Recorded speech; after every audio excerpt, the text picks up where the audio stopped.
Your Cloak and Dagger sucks. Here's how you get better. With Cloak, you got the 2-for-1 special, right? You got healing, you got damage, you got debuffing, you got buffing, you got everything you need. Starting with Dagger, you have 3 abilities. The main ability will heal, and it will hurt. Now, consider that when you're using this ability, you do see a little circle. You see it lighting up every time I do some damage, or if I'm doing healing, you see it lighting up. I'm gonna back up here. You see it lighting up right there. If you're within that, then you will heal yourself. If I'm within this circle, I will heal myself if I'm damaged. If I'm out of the circle, I will not. So if you are in a fight, make sure that you can, especially if you're with your teammates, the closer you are to them, you can heal yourself while healing them. So you don't have to do like a drop your orb. The second one is the orb. The orb does continuous healing. And that mixed with this main ability will really keep your team alive. But you also have the booster heal. The booster heal is this shield wall that comes out. So you mix the shield wall and the main consistently being in cooldown, and you are going to be a force to be reckoned with when it comes to keeping your team alive, y'all. And this is also kind of insta-lock. You don't really have to aim exactly in this area, just the general area, and it will land on your team. Another thing, when you're trying to reload, if you have to reload instead every now and then, just swap over to Cloak for a second and then swap back. And it is faster than doing the reload animation, right? This is the reload animation versus just swap back, swap back. And honestly, it does make a difference, y'all. It makes a difference. Cloak has 3 abilities, right? One is the main damage ability, which is a insta-lock similar to Wanda's.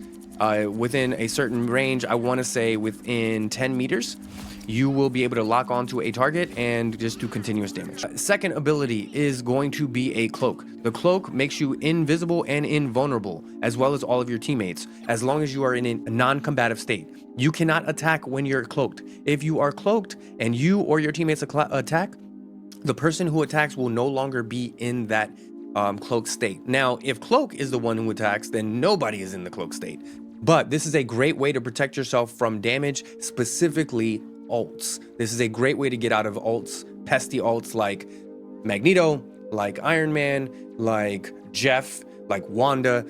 Really easy way to get out of those ults, and also a really easy way to reposition, because when you cloak, you also are introduced into the flying mechanic. So if you hold down space while I'm cloaked, I can go higher and reposition. So the shield heal for Dagger becomes a blind for Cloak. Now, this is not a permanent blind. This also makes them mainly nearsighted. So if you're within a 5-meter radius of them, then they can still see you. And that's not a good thing, because you're pretty squishy. And if they're completely blind and you're the only thing they can see, you're the only thing that they will target. So make sure that if you're blinding them, and it has a pretty wide range, right? You can get them from pretty far out. And if they're purple, they're bright purple, that means they're blind. And that if you're this far out, they cannot see you. But if for some reason you are close and you blind them, then you can use your cloak and reposition, right? Or you can potentially heal. There's a lot of things that you can do. That's like a tech that you can use. What I like to do, a lot of people will come forward when you're attacking them with that blind attack. So what I'll do is I'll blind and I'll reposition behind them.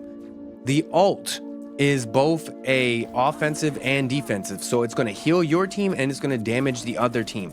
Now it does stack. So if you go back and forth on itself, it will do more damage or more healing, depending on whether or not you're trying to support your team or you're trying to damage the other team. It's a great way to position yourself back into a fight. So say we're pushing the objective over there and we're just not making much headroom, and I want to get my team over there, then I'm just going to ult and I'm going to position us back over there so I can just walk right on my ult.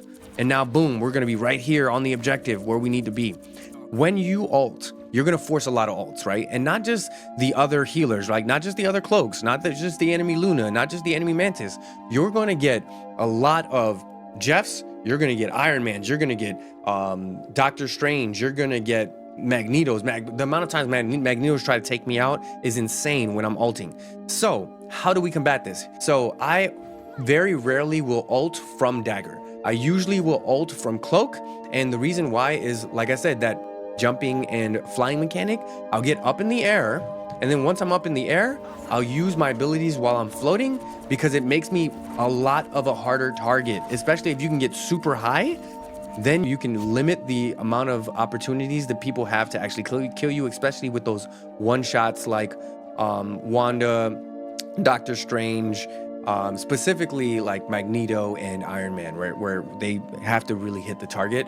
So you can really limit their opportunity to kill you. And getting really high is probably the key to this, right? If you get super high and you start from up here, and it lands on the ground, right? So it's gonna instantly be anywhere below you. So you see it's all the way below me, and that's gonna be automatic. So that's the best way to use this ult, right? Now, once you actually have the ult, so I'm just gonna use it so it's on, right? Once I'm done with the ult, say I'm repositioning or I'm using it to attack or try to reposition my team, I'm gonna blind them, I'm gonna drop my orb, and then I'm gonna start to wreak havoc, right? So the orb is going to give us a little bit more breathing room when it comes to the healing once that goes away. And then you can just go into damage mode. But that's how you cloak and dagger, y'all.